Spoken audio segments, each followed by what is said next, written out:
السلام علیکم۔ آج جمعرات ہے، مئی کی 16 تاریخ۔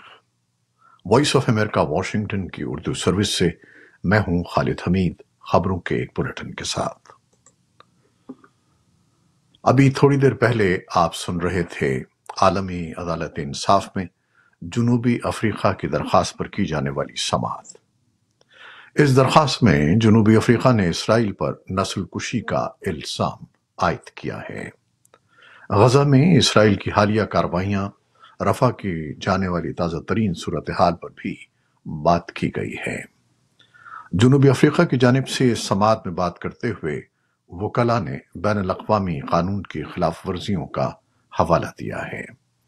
تفصیلات ہمارے سوشل میڈیا پلیٹ فارمز پر آپ دیکھ سکتے ہیں۔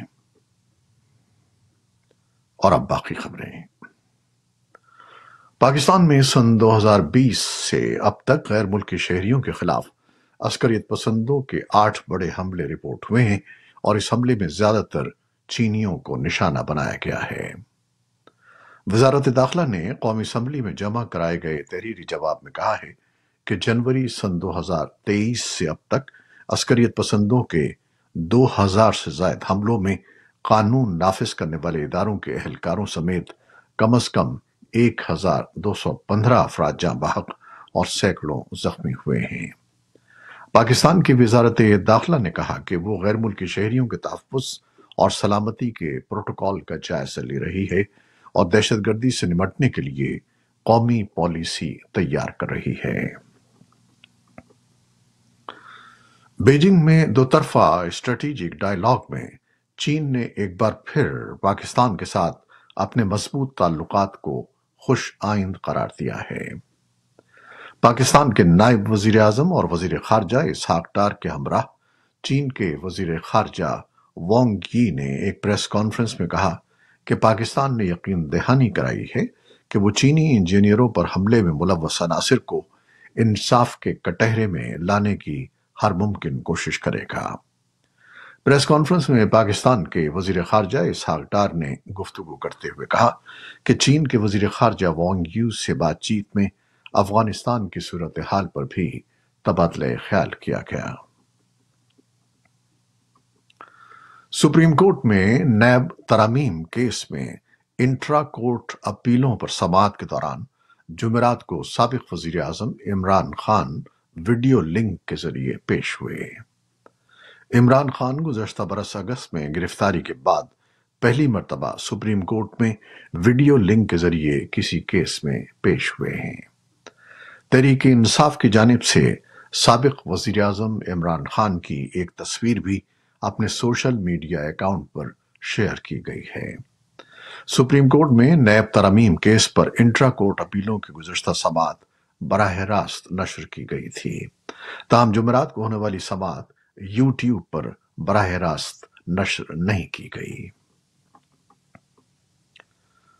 طالبان کے زیر انتظام اسلام آباد میں افغانستان کے سفارت خانے نے کہا ہے کہ طورخم بارڈر ان افغان مسافروں کے لیے بند رہے گا جو جمعہ 17 مئی سے 19 مئی تک طورخم کے راستے پاکستان جانے والے ہیں، کیونکہ طورخم پاسپورٹ آفس کو طورخم بارڈر پر پاکستان کی جانب سے دوسرے دفتر میں منتقل کر دیا گیا ہے، لیکن اس دوران تجارتی اور راہداری سرگرمیوں کے لیے سرحد کھلی رہے گی۔ ادھر قبائلی ضلع کرم کے سرحدی علاقوں میں پاکستان اور افغانستان کے سیکیورٹی فورسز کے اہلکاروں کے درمیان لگ بھگ 3 دنوں کی فائرنگ کے تبادلے کے بعد جمعرات کے روز جنگ بندی ہو گئی ہے، تاہم دونوں ممالک کی جانب سے سرکاری طور پر اس جنگ بندی اور اس سے پہلے مسلح تصادم کے بارے میں کوئی باضابطہ بیان جاری نہیں کیا گیا۔ بھارت نے متنازعہ شہریت قانون کے تحت پہلی مرتبہ 14 تارکین وطن کو شہریت کی دستاویزات حوالے کرتی ہیں۔ بھارت میں سن 2019 میں شہریت ترمیمی ایکٹ منظور ہوا تھا، جس کے تحت پاکستان، افغانستان اور بنگلہ دیش سے بھارت منتقل ہونے والے ایسے افراد بھارتی شہریت کے اہل ہیں جو اپنے اپنے ملک میں ہندو، پارسی، سکھ، بدھ اور مسیحی مذہب سے تعلق رکھنے کی بنا پر ظلم و ستم کا شکار تھے۔ وزیر اعظم مودی کی حکومت نے عام انتخابات سے ایک ماہ قبل ہی شہریت قانون کو نافذ کیا تھا۔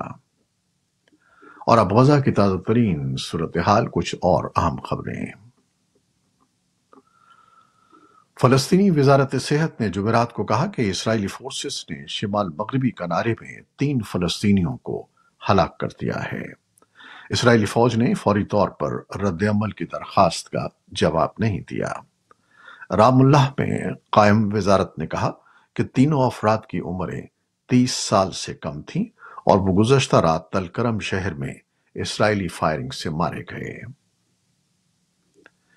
اسی اثنا میں عرب رہنما 33ویں عرب سربراہی اجلاس کے لیے جمعرات کو بحرین کے شہر منامہ پہنچے ہیں۔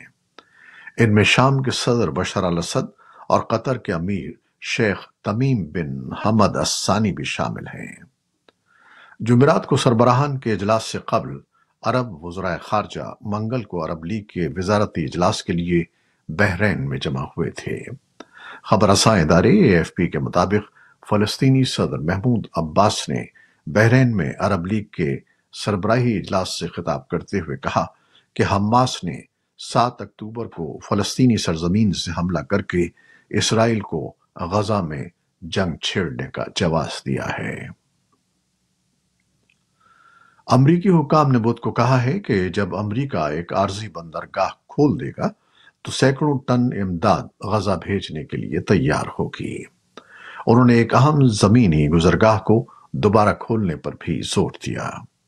مشرق وسطی میں کام کرنے والی امریکی سینٹرل کمانڈ کے deputy commander vice admiral Brad Cooper نے کہا کہ اس وقت ہمارے پاس سینکڑوں ٹن امداد ترسیل کے لیے تیار ہے اور ہزاروں ٹن امداد پائپ لائن میں ہے۔ کوپر نے یہ انتباہ بھی کیا کہ امریکہ بندرگاہ پر حملوں کو برداشت نہیں کرے گا۔ انہوں نے کہا کہ یہ 100% انسانی ہمدردی کا مشن ہے اور اس پر کام کرنے والوں پر کوئی بھی حملہ اس مشن پر اور غزہ کے لوگوں کی امداد پر ایک حملہ تصور ہوگا۔ یوکرین نے جمعرات کو روس پر الزام لگایا ہے کہ اس نے شمال مشرقی خارکیف کے علاقے کے سرحدی قصبے ووچانسک میں شہریوں کو حراست میں لیا اور انہیں قتل کر دیا۔ اس علاقے میں روسی افواج نے گزشتہ ہفتے زمینی حملہ کیا تھا۔ وزیر داخلہ ایگور کلیمنکو نے ٹیلی گرام پر ایک پوسٹ میں کہا کہ روسی فوجی شہریوں کو قیدی بنا رہے ہیں، وہ لوگوں کو اغوا کرتے ہیں اور انہیں تہہ خانوں میں قید کر دیتے ہیں۔ وائٹ ہاؤس کی پریس سیکرٹری کرین ژان پیئر نے کہا ہے کہ صدر جو بائیڈن نے سلوواکی وزیر اعظم رابرٹ فیکو کے قتل کی کوشش پر گہری تشویش کا اظہار کیا ہے۔ رابرٹ فیکو پر بدھ کے روز ایک سرکاری اجلاس سے نکلتے وقت قاتلانہ حملہ کیا گیا تھا۔ بندوق بردار نے 59 سالہ فیکو پر 5 گولیاں چلائی تھیں، جس کے بعد انہیں تشویشناک حالت میں ہسپتال داخل کیا گیا تھا۔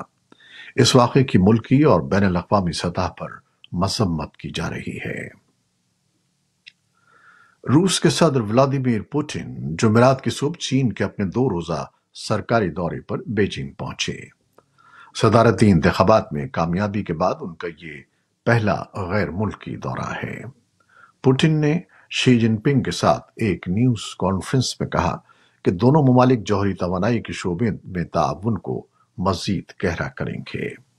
پوٹن نے کہا کہ روسی سرکاری کمپنی روسٹام عوامی جمہوریہ چین کی سرزمین پر روسی ڈیزائن کے پاور یونٹ بنا رہی ہے اور ان کا کمیشن چینی معیشت کی توانائی کی فراہمی میں اہم کردار ادا کرے گا اور چینی کاروباری اداروں اور گھرانوں کو سستی اور صاف توانائی فراہم کرنے میں مدد دے گا۔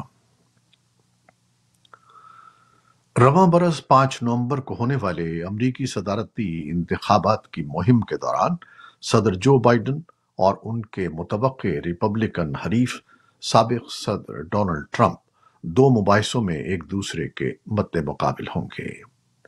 امریکی صدارتی انتخابات کی مہم کے دوران امیدواروں کے درمیان مباحثوں کی روایات دہائیوں سے چلی آ رہی ہیں۔ بدھ کو مباحثوں کی تاریخوں پر اتفاق کے بعد دونوں امیدواروں نے ایک دوسرے کو